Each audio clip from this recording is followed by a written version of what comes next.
సంబరాలు జరుగుతున్నాయి. కాంగ్రెస్ వచ్చింది, మనకు అన్ని బాధలు ఉన్నాయి. మన కేసీఆర్ గారు మనకు గురుకుల పాఠశాలలు పెట్టి ఎస్సీలకు బీసీలకు ముస్లింలకు మైనార్టీలకు అన్ని మంచిగా స్కూల్ పెట్టి మన పిల్లలకు ఒక్కొక్కరికి 1,20,000 రూపాయలు ఖర్చు పెట్టి చదివించిండు. అదే మాదిరిగా ముస్లిం పండుగ అయినా, క్రిస్టియన్ పండుగ అయినా, హిందువుల పండుగ అయినా ప్రతి ఒక్కరికి కూడా తోఫా ఇస్తుండే, గిఫ్ట్ ఇస్తుండే. మన రంజాన్ పండుగ అయినప్పుడు తోఫా లేదు, గిఫ్ట్ లేదు, ఏం లేదు. కాంగ్రెస్ వచ్చింది. అదే బిడ్డ పుట్టినా, కొడుకు పుట్టినా 12-13 వేలు ఇస్తుండే మన కేసీఆర్ గిఫ్ట్ ఇస్తుండే. ఇవన్నీ గిఫ్ట్లు లేవు, బంధువులు లేవు, ఏమి లేదు.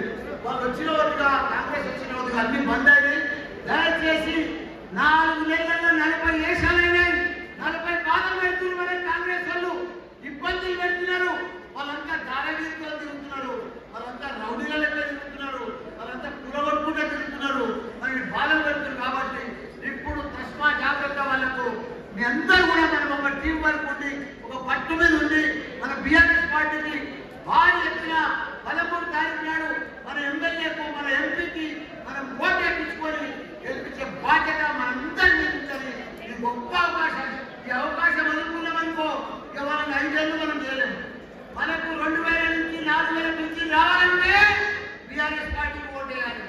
మనకు ప్రతి అమ్మాయికి 2,500 రావాలంటే మనకు బీఆర్ఎస్ పార్టీకి ఓటు వేయాలి. అప్పుడే వాళ్ళకి బెదిరింపుల వెళ్తాం.